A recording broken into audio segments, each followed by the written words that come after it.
So I feel like I need to just address the elephant in the room. If you hear a ticking noise, that's actually my heart. I have a mechanical valve. I'll let you hear it.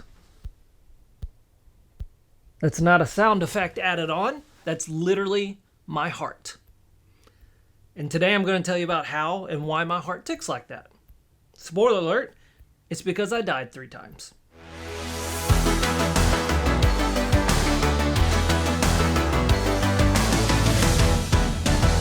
So before we get started, I want to address the fact that I'm probably going to use some terminology wrong. I'm not in the medical field. There's very little I know besides what they did to me. And I'm probably going to use the wrong terminology or medical lingo. That's not the purpose of this video. Mainly what I want to share with you is exactly what happened to me and kind of share my experience of everything that went down. So what happened? I had what was called an aortic aneurysm. My first signs of symptoms, or should have been red flags that I didn't notice, was around the end of the year of 2020, I really started feeling really run down. Like I was just tired all the time. I could get 10, 11 hours of sleep, like knock myself out and then wake up. And the next day I still just felt incredibly tired. If I would go work out or whatever I did, I constantly would be out of breath, and it's like my chest was beating so hard. I was like, man, I just thought I was killing it in the gym, honestly, because, I was like, I'm doing good. Look at me go. But I had that going on, and then around October, early November, I started having this issue with every time I'd go to bed, I'd lay down, and if I'd laid on my left side or my right side, technically if I'd laid on my side, it just felt like I could not catch my breath. It felt like someone was smothering me. I would try to take a deep breath in, and no matter what I would do, I could not catch my breath. It literally felt like someone was pushing on my chest, and I was like, ooh, that does not feel good. But I just would readjust myself and try to get through it, which, again, probably shouldn't have ignored that.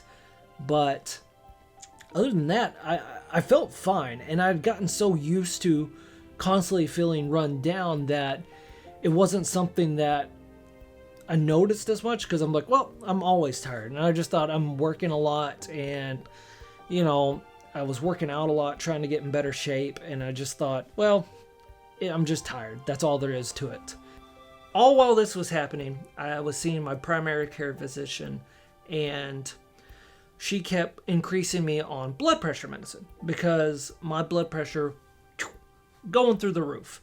And she, near the end of it, was saying that, well, you're not taking your blood pressure medicine. And I was like, I assure you that I am.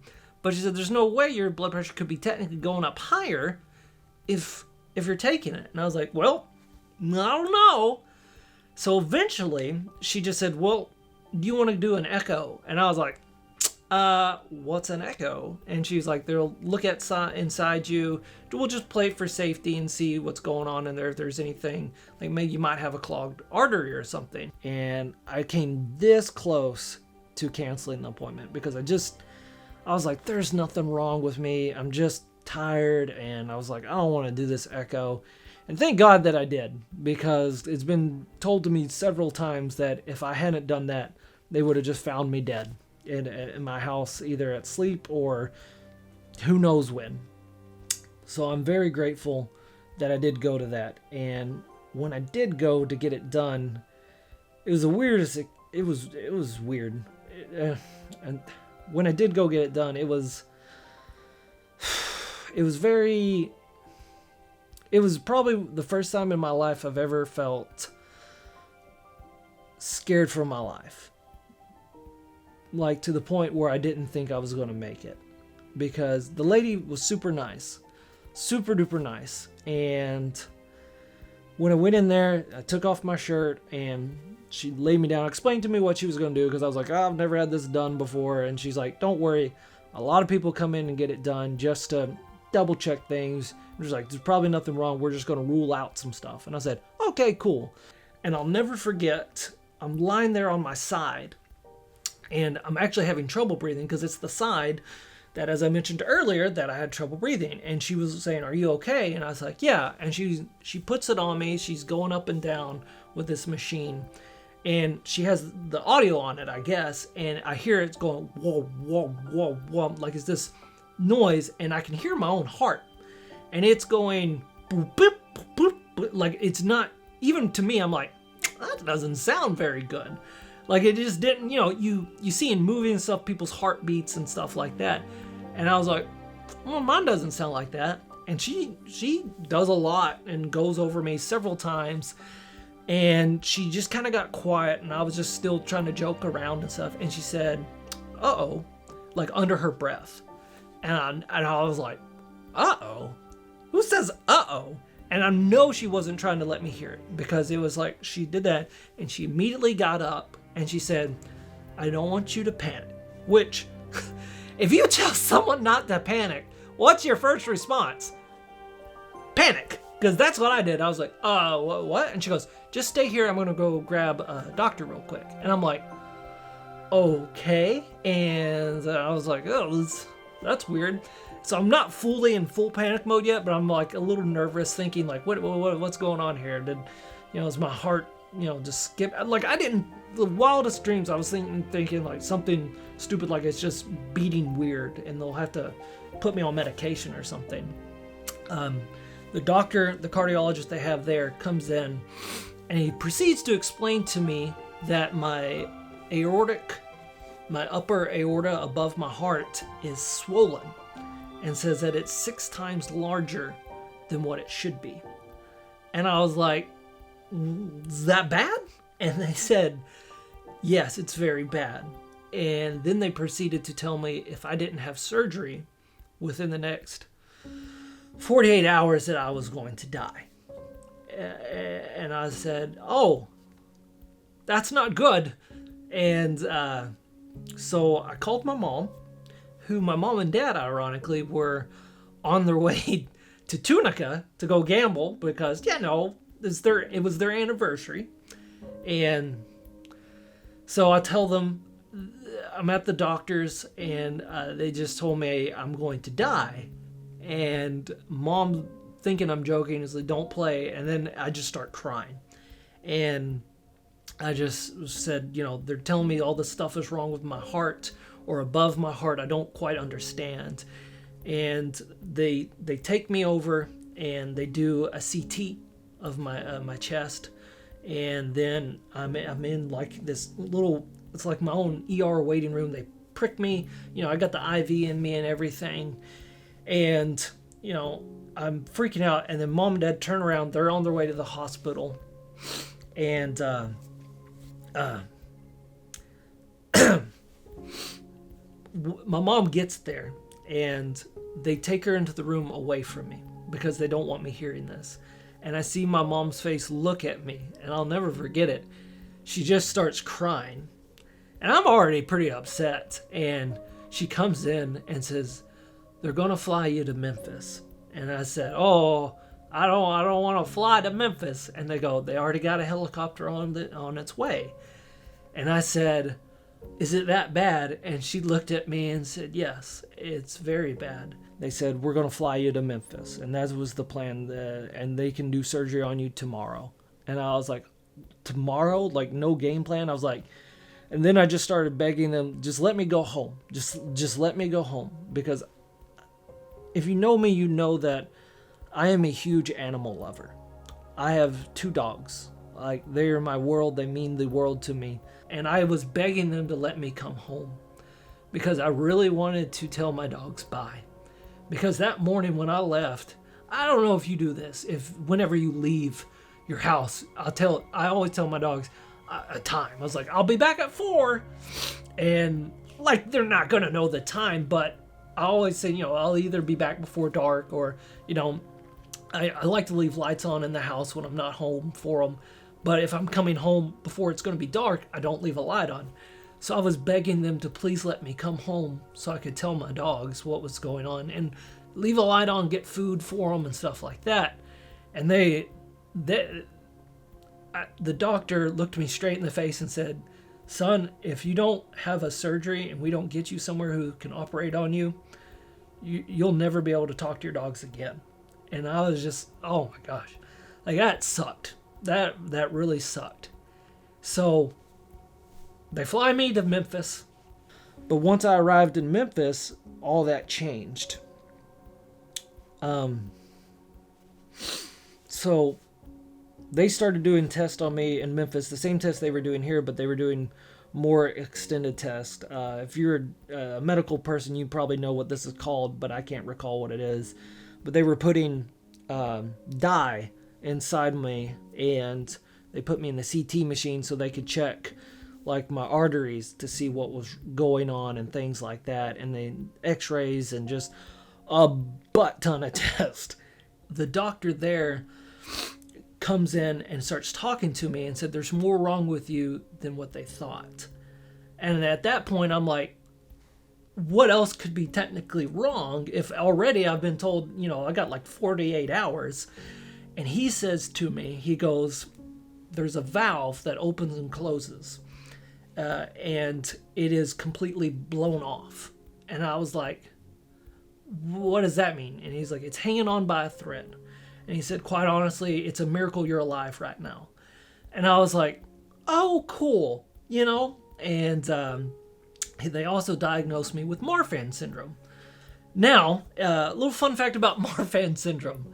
Most people with Marfan syndrome are like 6-7 foot tall, very long and lanky. And if you know me, I am not 6 foot tall. I'm not long and lanky. I'm like part of the 3% of people who has Marfan syndrome who isn't a giant. And quite frankly, that pisses me off because if I'm going to have this thing, I'd love to be super tall. At least that would be a benefit of it. But so not only did they diagnose me with Marfan syndrome, they did see where my upper aorta was about to have an aneurysm.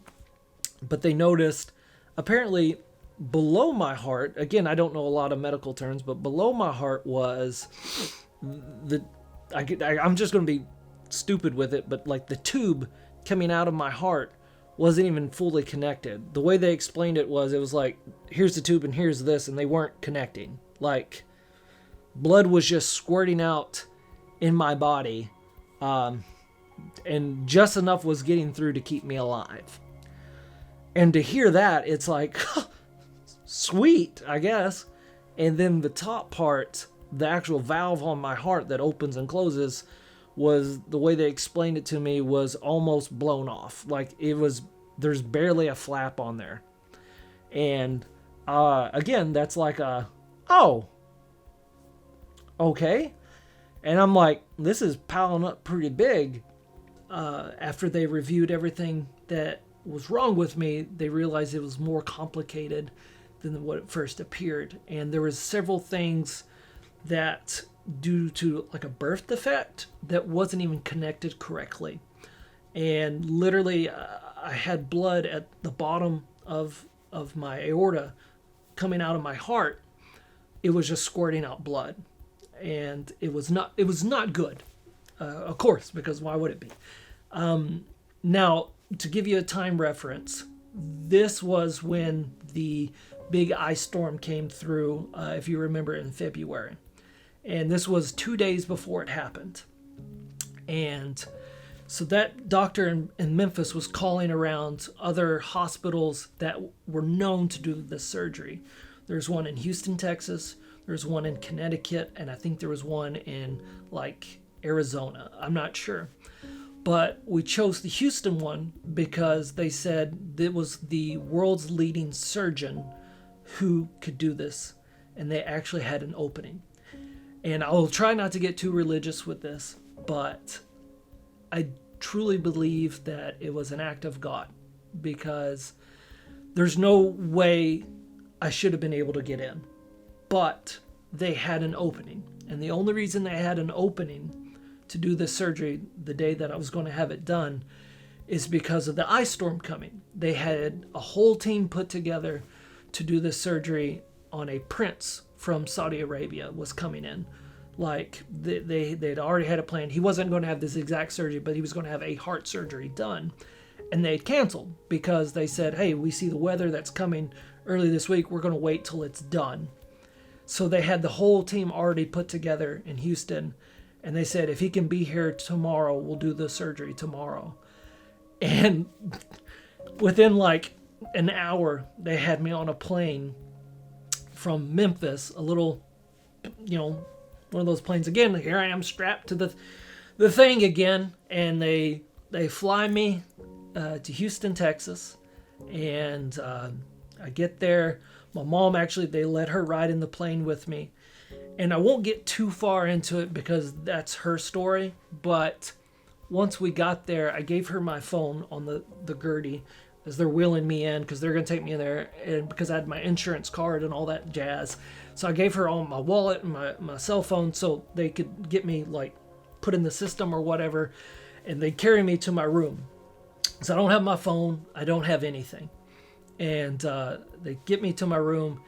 And according to her, she cried, begged, pleaded, but they would not let her in that hospital. And the reason was due to their protocols. Instead of like in Memphis, where you could have one person in the room at a time, they said no visitors, no exceptions. And you got to remember that the time frame, this is when, everything was going, the bug. I'm trying to avoid saying it so I don't get, my video doesn't get flagged because it's not a conspiracy video on that or anything. But because of the bug going around, they would not let her in the building. She, God bless her, she begged, pleaded, fought, said, I don't want my son, because, to my knowledge, she says, I'll see you in a minute. And they take me to my room. And I get to my room, and a doctor comes and starts talking to me and drawing on the board, explaining to me what's happening and why they're trying to operate on me so fast. Is they're saying that I'm about to have an aortic aneurysm. And if I have that, I'm dead. And I was like, oh, okay, that's not good. And the whole time I'm like, is my mom going to come up here or what? And eventually, it was about 3 hours later, the phone rings in my room. And I'm like, why is my room ringing? I answer it, and it's my mom crying. And she's telling me that they won't let her in. That, the hospital has strict policy and all this stuff. And I'm like, oh my God. And I'm sitting there thinking, am I ever going to see my parents again? Am I going to see anybody again? Because that next morning I'm going in. I'm going, I got to go have this surgery. So I go to bed that night in that room thinking, well, when I wake up in the morning, they're going to operate on me. And I didn't get to tell anyone bye. I didn't get to see my dogs. I didn't get to see my parents. I didn't get to say bye to my friends. So a lot was going on, and I was just praying all that night, just please let me live. Don't let me die. And however my mom did it, the hospital had rules, policies, but they said if she could prove that she had a negative test, I said the word, I'm going to bleep it. But if she could prove she had a negative test, that she could come say bye to me before they take me into surgery. So she went by herself in Houston. My dad and my sister and my brother-in-law are traveling to Texas now. They're driving there. They're not going to be there by the time I'm having the surgery because of, how long it takes to get there. And my mom by herself is trying to find a way around Houston, Texas, no vehicle. She has my phone and no money besides what was in my wallet. And so it's like, it's a mess, but she did it. She found a place that would give you one of the instant tests. And luckily she came, like I was in the room. They made me shave and all this stuff before they shaved my whole body. Side note, I'll get a little funny with it because of all the gloom and doom that's happening. One experience I'll never forget is I had to get completely naked, of course. And not just with a gown. I didn't have a gown on. I was butt-ass nude, laying on this bed. And this big black man comes in. He looked like Shaq. Like, he was the nicest guy. And he was so cool to me. And he goes, hey, man, I'm here to shave you. And, you just think about your life and go, things I never thought that would happen in my life is being butt-ass nude, laying on a bed, being shaved by a big black man. And that happened. But he literally shaved my entire body from pretty much from the head to my knees, completely shaven. And no, that's not why I'm bald. Fun fact, I was bald long before this happened. Groin, all that jazz. You know, you get what I'm saying. Literally from kneecaps up, I'm completely bald. And that sucked, because that was just a weird experience, because I'm just like, oh Lord, I never thought this would happen. So after that, my mom shows up, she has my phone, and I actually was able to, I wrote a note. It was like a goodbye note that I saved in my phone. And just in case, like when I stress, I thought I was going to die. I 100% thought I'm not coming out of this surgery. Like, I really thought that was it. And so I was able to write a quick note. And my mom's crying with me, where she's hugging me. She's saying all these things, you know, you're going to be okay. And they keep coming to the door, and they're knocking on the door. It's like, hey, we need him down in prepping. We gotta take him. We gotta take him. And my mom's holding on to me, crying, and just telling me how much she loved me. And that Dad, but she was like, by the time you wake up, Dad and your sister will be here, and everything's going to be okay. And I remember looking at my mom, and all I said was goodbye. I didn't know what else to say. And I just said goodbye, because I thought this was goodbye. I thought, I'm not coming back. All I remember after that is I'm crying, you know, I'm laying there. The anesthesiologist comes up to me, and they get, you know, they talk to me a little bit, you know, or trying to ask me questions to calm me down. And it actually does the opposite. Because he's like, you have any pets? And when he said that, all I kept thinking about was, I'm not going to see my dogs. And I just start, you know, just bawling. And he's like, just count backwards. And, you know, he's trying to just calm me down. And I'm breathing, like I'm almost hyperventilating at this point. But they got the mask on me, put me to sleep. And it was at that point, everything went black.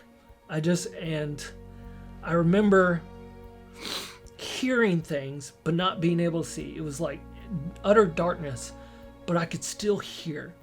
And I got so scared that I was going to hear the whole operation, because it's like my eyes were closed and I couldn't open them. I was like, everything was dark. But I remember hearing the doctors talk over me. I remember them saying, okay, this is where the incision's going to go. And I was like screaming on the inside. Of course, I'm not screaming on the outside, but I was like, I wanted to tell them, don't do it yet. Don't do it yet. I can still hear you. And I was so scared that I was going to hear the entire operation. But luckily, it was from that point, the last thing I remember hearing was, the doctor was asking a nurse some kind of question, and then everything goes black and blank. And here's the thing, when you're in a coma, you don't know you're in a coma, or at least I didn't. And the way I experienced it was these in and out visions. Everything would come to me, and then just like a dip to black. And then it was like, the best way I could describe it is like, in the middle of the night, you wake up, and you're just like, you're asleep, and you open your eyes, and you're like, oh crap. And then you're like, oh, my alarm's not going off yet, so it's not time to get up. And you don't move, you just kind of go, I'll go back to sleep. And then you go back to sleep. It's that, but very extended long periods. And it's honestly, it sucks so bad, because the first vision I had was the doctor talking to me. But I don't know if you've ever looked at a kaleidoscope, but it's like the thing that, you know, you look through as a kid and you can turn it. You look in the sun, you see all these colors and shapes and stuff like that. That was the image I was seeing. It was like all these lights like spinning around me and like moving around. And it was like I could see him like in the center, but the lights and everything was turning around him. And to this day, I don't know if his name is actually Dr. Happy or not, but he had a mask on, and It was the old, smiley face, the yellow smiley face.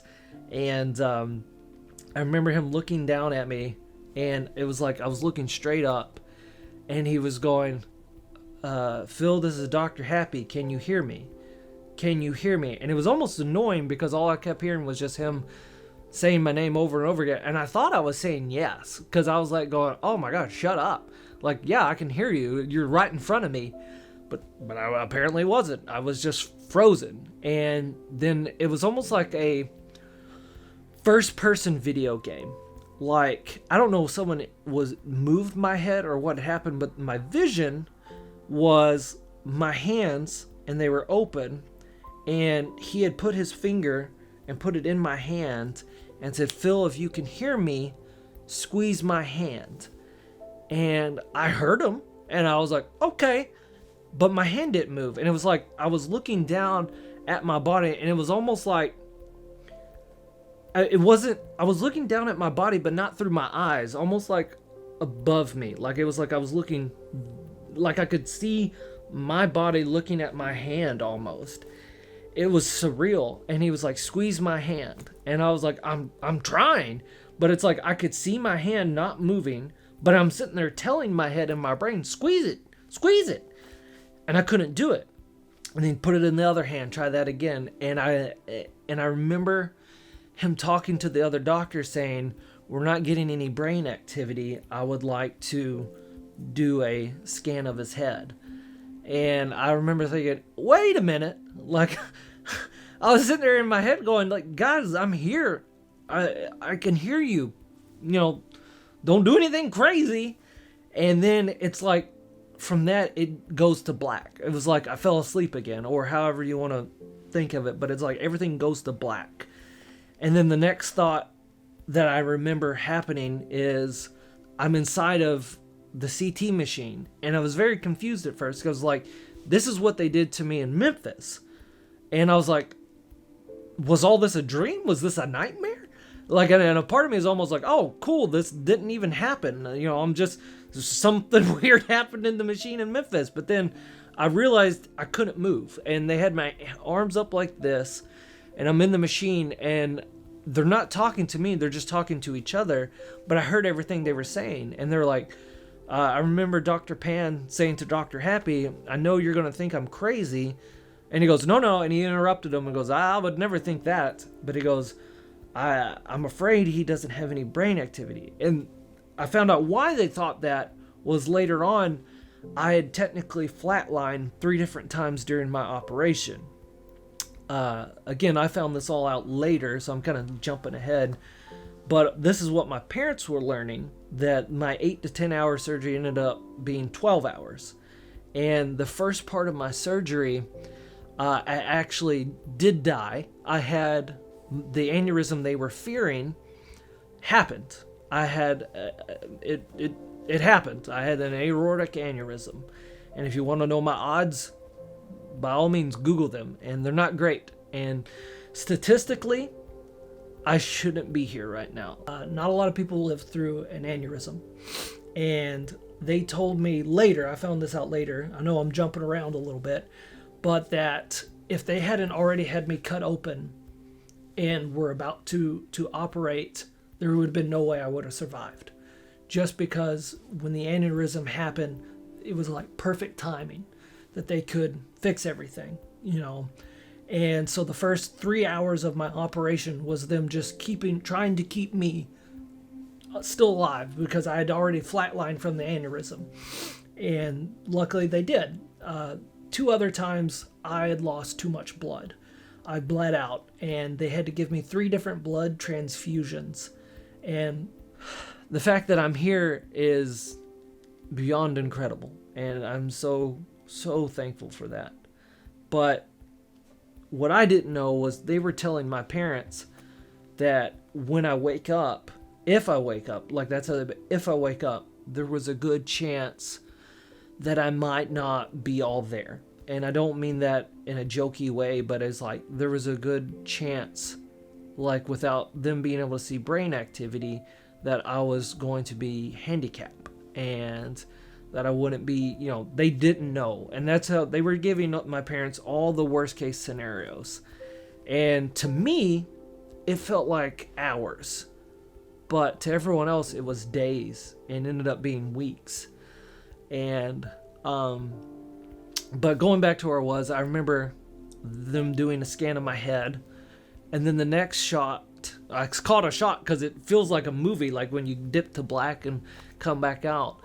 The next thing I remember is being in the ICU, and I was staring at a clock, but it was out of focus. And I was like, I remember just going, why can't I focus on this clock? Like, it was bothering me. I was just staring at it going, I can't see what time it is. And I just kept staring at it. And then, again, goes to black, comes back up. And it was very annoying because there was a bright light. Like, that's the first thing I remember seeing is this beaming bright light. And I was like, holy crap. I mean, it was blinding. And what it ended up being, which I didn't know at the time, but they had the flashlight and they were doing that. And I was actually trying to look away from the light. They say people follow light. I was doing the opposite because I was like, this sucks. And apparently that's when they first started seeing some brain activity from me by annoying me, apparently. And so that was good, that I was still in there. And I also didn't know this, but a week after I was in the coma, I was already in a coma for a week. They started, the church chaplain started bringing an iPad to me. And of course I'm out. I don't know this. This was all being told to me afterwards. But they were FaceTiming my parents 2 to 3 times a day, and they were trying to talk to me to wake me up. Because you got to remember, the hospital still had that rule that no guest or no one could be inside the hospital, especially the ICU. So to my parents, they've been in Houston, Texas over a week at this point, and they can't see me. They're not allowed in the room with me, and they're just FaceTiming me and talking to like this body that is not responding at all. And I remember hearing them. I don't ever remember seeing them until later, but all I could remember is hearing my mom saying over and over again, Philip, the surgery's over. They fixed you. Everything's okay. You can wake up now. And it was, again, it sounds like a broken record, but it was like on a loop. And I just remember hearing her saying that over and over again. And it was annoying. Like, it was just kind of like, I was like saying, okay, good. Okay, good. And then I was like, all right, I get it. But it just kept going on and on. And I was just like, man, this sucks. Like, because I want to respond. And I couldn't. Like, and then the one that to me sucked the most was, at some point, they decided I had a big long tube in my throat that apparently they were using to help me breathe, of course, which is good. I like to breathe. But they took the tube out. And I have a very strong memory of that tube coming out of my throat. And I hated that so much. I hated it. And in my brain, I'm screaming, stop it, this sucks. The weird thing about being in a coma is you hear so much and your brain is trying to process what you're hearing and sometimes seeing, because all those images and dips to black I was having, to me it felt like hours. It felt like I was just falling asleep, and then it's almost like when you fall asleep and you wake up for a second and then you look around and you're like disoriented and you're just like, I'm going back to sleep. It just felt like that over and over again. The end of the second week, they were putting me on a feeding tube, and they started talking to my parents about options, about things they needed to consider. And the same day they were doing that was the chaplain came in again, and my sister was talking to me this time. And if you know me, me and my sister kind of clash sometimes. We don't get along very well. I love my sister to death, but we bicker a lot, and I think we get on each other's nerves a lot. Just because we're complete opposites of each other. She goes left, I go right. I mean, that's just, we don't, complete opposites. And I remember her talking to me and saying, Philip, you got to wake up now. You've been asleep too long. You need to get up. It's time to get up. And it was pissing me off. Like, I was just sitting there just like, shut up. And that's actually how I woke up, was I apparently, according to them, and I'll put up a screenshot of it, but I turned and looked into the iPad and went, Maxine, don't tell me what to do. And I was expecting a negative response, because I thought, before, no one was hearing me. No matter what I said in my own brain, no one was hearing what I said. So I just said what I was feeling, and apparently I said it out loud. And instead of the negative response of them saying, oh, Phil, be nice to your sister, they started clapping and cheering and saying, oh my God, he's still him. And that cracks me up to think about today, is like, he's still him. He's still being mean to his own sister. So, that's how I woke up from the coma. And then it's like, it's a weird moment being woke up, because it's like, oh my gosh, I can actually move limbs again. And it's like, I cannot stress to you how frustrating it is not to be able to move your limbs. Like, we take for granted, like, I want to move my hand and squeeze it and do this, and you just do it. Like, you tell your body, and just talking like right now, you tell your body to do it and you do it. And you don't realize how that is until you can't do it. And it's like, when you're in a coma, you're telling your body, move your hand. I'm doing everything that I normally do to raise my hand, but my hand's not moving. My body's not moving. I'm not talking. People are looking at me saying, can you hear me? And I'm saying, yes, by God, yes. And nothing happens. Your body just stays there. It is the most horrifying feeling that I've ever experienced, of being frozen and just not being able to communicate whatsoever. Because you're on the inside, you're screaming and you're wanting someone to hear you, and just no one does. So I'm waking up from the coma, and people start rushing over to come look at me, and he's awake. And then Dr. Pan comes in, he's checking on me. He's like, you had quite a bit of a nap there, didn't you? And I was like, I don't know. And then my mom's still on the iPad. Now, given this visual from my point of view, is there's this chaplain there, a priest pretty much, who's holding an iPad, just smiling at me like this, holding an iPad with my whole family on it.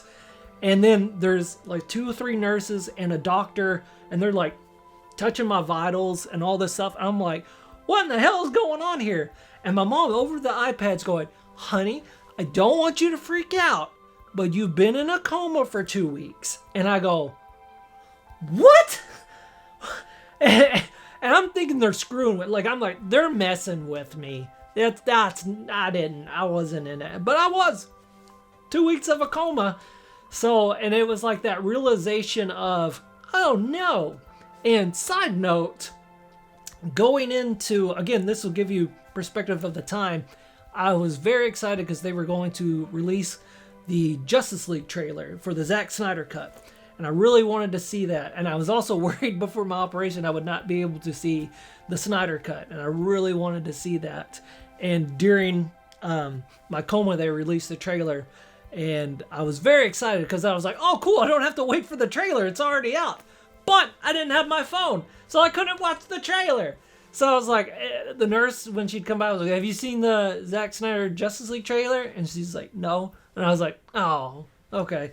So I was like trying to figure out what was in the trailer and stuff. And then about 2 hours later, me just like chilling in this bed of like, they bring me my phone. My parents had sent it to the hospital, and just, I remember I couldn't get my phone unlocked because I was still very loopy from the medication I had been on, apparently, or the pain medicine that I was currently on. And I was trying to text my friend Baxter, and I could not. It's like I knew what I wanted to say, but it's like I couldn't say it. Like, it was like I was trying to say it, and in my head I'm like, he'll understand what I mean. And some of the messages I had sent him apparently were just batshit crazy. So there's that. So he might have actually thought I was handicapped. while the medicine was still in me. But I also had locked my phone. They brought me my phone and I couldn't get my password in. Like, I knew my password, but I was like, I can't. Like, I'd locked myself out of my phone for an hour. And my parents ended up calling the hospital because I wasn't answering my text message. So I guess they're like, oh, did he go back in the coma? But so that was how I first woke up from it. And then another funny part about that, I'll give you, again, a little more humor. So this is an all doom and gloom story. Apparently, again, if you are in the medical field, maybe you can support this. Apparently, after a surgery, there is an issue that comes up of people not being able to use the restroom. Now, I had a catheter in me, and within the first hour of me being awake, they came and went, pop that sucker right out. That didn't feel good. If you ever had a catheter pulled out of you, that's not a fun feeling. But that's not the funny part. Apparently, there is an issue of people not being able to go to the bathroom, and by bathroom, I mean number 2, you can't poop. And I had to crap something fierce. Like, when I woke up, I was like, I'm gonna crap this bed. Like, that was just my thought was, I'm gonna crap myself right here. And I'd asked if, the nurse came by and she's like, can I get you anything? One, my lips were chapped too. Oh my gosh, my lips hurt so bad. And I could barely talk. When I talked, it was all gravelly and scruffy because, I had a tube in my throat for 2 weeks. So, but I was asking, can I go to the bathroom? And they were like, yeah. But there was nothing. And I was like, can I go to the bathroom? And they're like, okay. And I'm like, is anyone going to take me? And then they're like, oh, no, no. And I was like, you want me to poop the bed? And they're like, oh, you need to go number 2? And I was like, yeah. And they were like, oh, that's great. And I was like, why is that a good thing? And then the doctor comes back and they bring me a freaking bedpan and they're like, I could barely move. Now I'm split open, right? From here down. And I'll get into that. But they bring me a bedpan and just kind of scooted under me. And they were like, okay. And then they're all staring at me and I'm like, can I get some privacy? And they're like, mm-mm. And I was like, what? And they closed the curtain around me. Again, I'm in the ICU. There's 10 other people in there. And I'm like, what is happening? I was like, I want to shit right here. And they just go, we got to make sure you go. And I'm like, trust me, I'll tell you if I go. And they're like, and then they proceeded to explain to me about this issue of people not being able to go. And I was just like, and this whole time I'm hearing them, I'm sitting there squeezing my cheeks oh my God, oh my God, oh my God. And they're just like, just go. And I'm like, I don't want to poop in front of people. I'm poop shy. And they were just like, just do it, man. And I just remember this moment of I couldn't hold it anymore. I was like, screw it. I could barely move as is. And it was like, oh, it was rough. It flowed. It was something else. And that metal freaking bedpan echoes like a sumbitch. And I'm pretty sure everyone in there was hearing I was just like, oh God, oh no.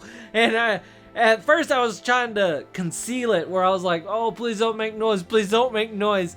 And then about midway through I was like, screw it, I don't even care. And I was just like, ah. And I proceeded to crap in front of everybody. Oh, it was terrible. I was just crapping like crazy. And this is the best part about it is if you've never had a round of applause after you poop, let me tell you, that is a weirdly satisfying feeling because I had a doctor and 2 nurses there that after I crapped, they went, yeah, he did it, good job. And I'm like, are people really applauding that I just pooped? And then again, they were just like, a lot of people after surgery have a problem, they can't go and all this stuff. And they were offering me stool softener earlier, and I was like, I'm okay. I was holding it in, and I was like, oh Lord. So I had a massive poop, and it was phenomenal. And it sucked at the same time because I had to go in front of people, and then they applauded for me going in front of them. So, life in the hospital. At that point, that's when the ice storm had hit Texas, and literally everything was going to hell in the state of Texas. Like, people were freaking out, the roads were shutting down, things like that. Power grids are being shut off. I believe they said that the hospital was running off of generator power at one point, and then they moved me to my own room, and I was never more excited to get out of the ICU because that sucked, not having any privacy, being around people. Even after getting applauded for going number 2, it was just nice to get my own room, and they moved me upstairs, and then I was in my own room for a little over a month. And the first 2 weeks I was in my room by myself was honestly probably the hardest. And I don't mean that just because the physical pain I was in and things like that, but it was the mental part of it, because I went from the ICU with like there's 15 other people around me, which also sucked, but then I was like secluded. I was just sitting in that room and I was alone. And again, the hospital protocol wouldn't allow anyone else in the room, so it was like I had a nurse that came in about 3-4 times a day. They had to do my vitals and things like that, and they woke me up every morning at like 5 a.m. to do blood work and things like that. But it's like the only interaction I had was the nurses coming in to check on me. And of course, I had my phone, don't get me wrong, but it's like, 2 weeks of just being alone and not seeing anybody. But like, and then, like when the nurses came in, they were short-staffed. I mean, everything was covered in ice, so it was like, they were having trouble just getting people to come to work. So the nurses that were there, I mean, they were brief when they came in and out, make sure things were going good, my IVs were working, and then they were out. I mean, you can't blame them. They had other patients to see. So it was just so incredibly lonely, and just, it sucked. And honestly, I've never been away from my dogs for more than a week, and neither have they. They've never not been since I've had them. Houston's 15 years old, and that's ironically the name of my dog is Houston, and where I had my surgery is Houston. But I've had him 15 years, and he's the longest I've ever been away from him was a week. So I was so sad because I was worried he didn't know where I was, and that I wasn't gonna come home, and that made me sad constantly. And I actually ended up talking to one of the doctors about it, because they knew I was visibly upset, but they thought something was hurting, was wrong. And I told them, I was just like, hey, honestly, I just miss being around my mom and dad and my friends and my dogs. And I showed him a lot of pictures of my dogs, and mainly I just wanted someone to talk to. And he did. He was so cool, and it was Dr. Pan again, and I loved him. He was so nice to me, and he tried to get some dogs up there for me, and it wouldn't have been the same because they're not my dogs, but the fact that he tried just so I could have a companion while I was up there. But again, because of the ice, they couldn't get any pets, and he told me about it, and I laughed and said that was very nice. And then I tried making the joke to him because I knew Matthew McConaughey lived in Texas, and I was just like, I think he lives around here. And I was like, you think he could call me, or I could meet him or something? And he just laughed. And I don't think he thought I was serious, but I was 100% serious. I would have loved to talk to Matthew McConaughey. All right. He's like one of my favorite celebrities. So I was bummed I didn't get to talk to Matthew McConaughey, and bummed that I didn't get to pet a dog. So if anybody can reach out to Matthew McConaughey, all right, I'd love to talk to him. But I mean, that was just a joke I had asked him, and I thought maybe that'd be cool. But I was just more happy that I lived. And man, I cannot express to you how sucky it is. And if you have anyone you know, and I hope you never have to experience something like this, of being just alone in the hospital by yourself. And again, I know I had my phone, but it's like day 3 or 4 when you're on your phone, you don't have anything else, and you can't get out of bed. And when you do get out of bed, you have to use a walker, and it's miserable, man. It is miserable. And then after all that, like I said, they ran several tests on me. Oh, here's another fun part. I'll throw in another laughter so I don't get too down in the dumps. It's funny now, but at the time it sucked. So when I got out, my rhythm was off. I was AFib.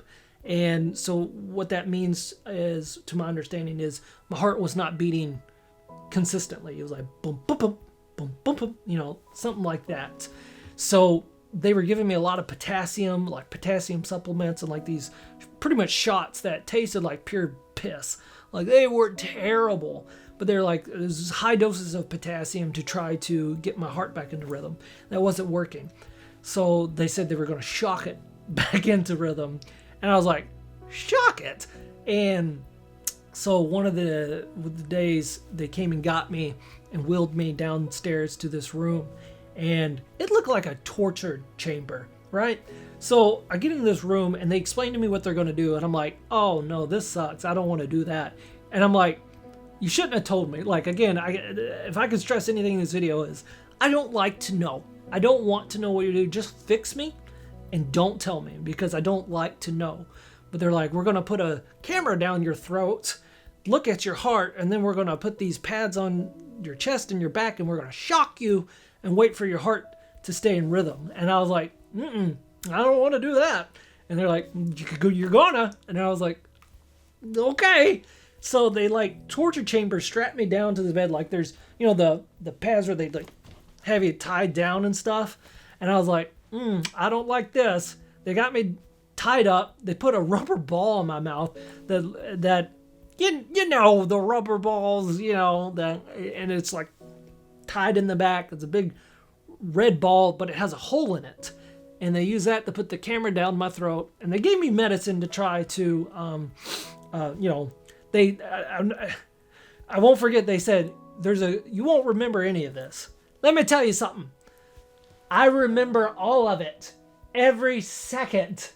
And so they gave me the medicine that's supposed to knock me out, but I'm like, I'd say at least 50% coherent, and I'm talking to them. And I'm talking to them about Whataburger, because I want Whataburger. And I'm telling them, like, you think they'll deliver? And they're like, probably not with this ice storm. And I'm like, oh man, I really want some Whataburger.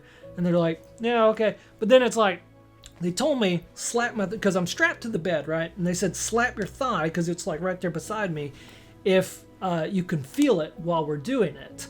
And I was like, okay. And they're like, then we'll just give you some more of the stuff to kind of knock you out. And I was like, okay. And I'm thinking, and I remember kind of blacking out for a second, but I remember, again, opening my eyes and looking right at the guy. And they had exactly what they explained to me. They had 2 pads on my chest, 1 on my back. And I was freaking bouncing out of the bed. Like, when they would hit the button, like, I was like, like that. And I was screaming. That's what kind of coherent me. I was like, ah! It was intense. It was intense. And I remember going, as soon as that jolt, I was like smacking the shit out of my thigh. And I'm like trying to pull it. And they were like, okay. And they waited to calm me down. And they gave me some. And then I kind of drifted back off. But I remember thinking, like, son of a bitch, that hurts. Like, it did not feel good at all. And then I remember them just looking at me going, it's over. And I said, that sucked. And he goes, do you remember it? And I go, yeah, do you think I can still get that Whataburger? And they just laughed, and they sent me back up to my room. And then I fell asleep the rest of the night and didn't even eat supper, just because I was like passed out after that. Anyways, so after all that, after over a month being in that room, finally got to go home, and they wheeled me in the wheelchair, and my mom and dad were waiting at the front of the hospital. And, it was a big, lovey-dovey moment where, they, I remember the meanest joke I ever pulled on my mom was at that moment, because of course I had, you know, I'm still clearly I have stitches all the way down, a huge scar, but they hadn't seen me. She's starting to cry, you know, I'm getting close. They won't let them in the hospital, mind you. So they're wheeling me toward them. They're at like the gate to get me, and you know, at the front doors. And once we get out, my mom hugs me, and I go, oh, ah, ah, like she was not squeezing me too hard, and it wasn't even hurting me, but I did that. And she's like, oh my God. And I went, I'm just kidding. And she goes, Philip! Like, and then she starts bawling even more. And then I felt bad because it was like making my mom cry, but then she was just so happy to see me. And my dad was just like, no. Like, but they, you know, put me in the truck, and then, you know, that's the end of the hospital journey. But the rest of it is still, to this day, what I don't think people understand is after a major surgery like this is, you know, I don't know if it's because I have Marfan syndrome. I know that plays a big part of it. It's a disease that is a connective tissue disease, and it gets worse as you get older.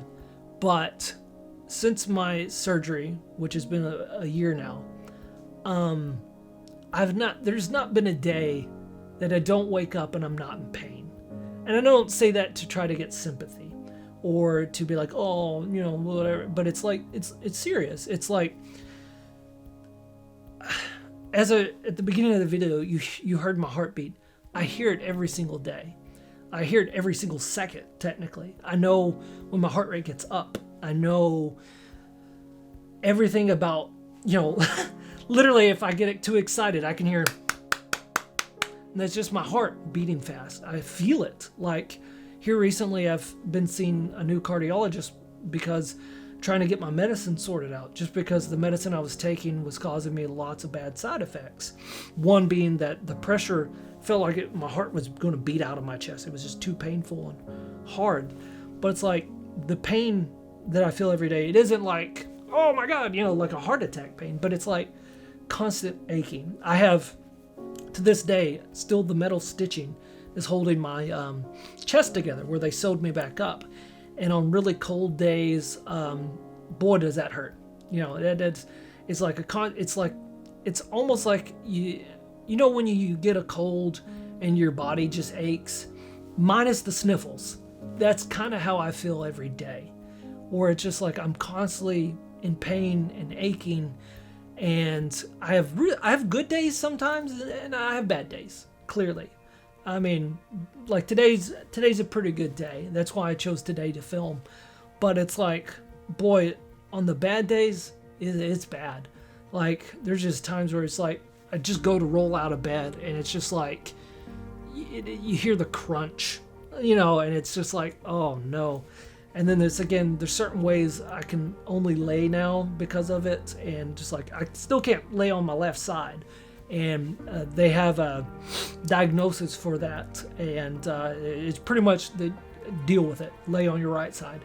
You know, that's kind of how they told me. Just lay on your right side then. And I'm like, oh, well, I like laying on the left. But with all that said, I'm still beyond grateful that I'm alive and that I can still do the things that I can do.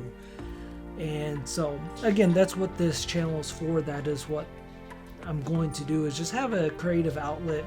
And depending on how this channel continues to change, whether that be my dog coming in here. Come here, buddy.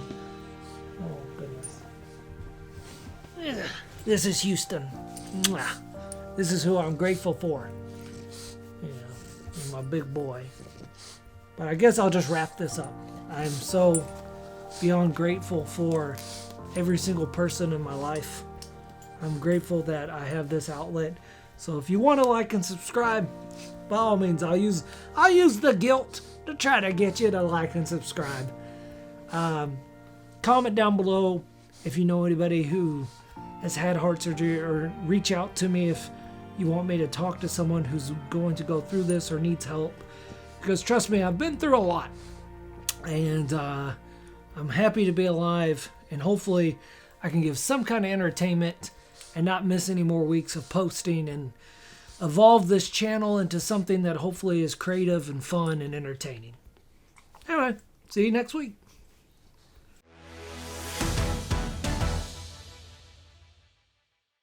But if anyone is wondering, I did eventually get my Whataburger, so at least there was that. It's not all bad.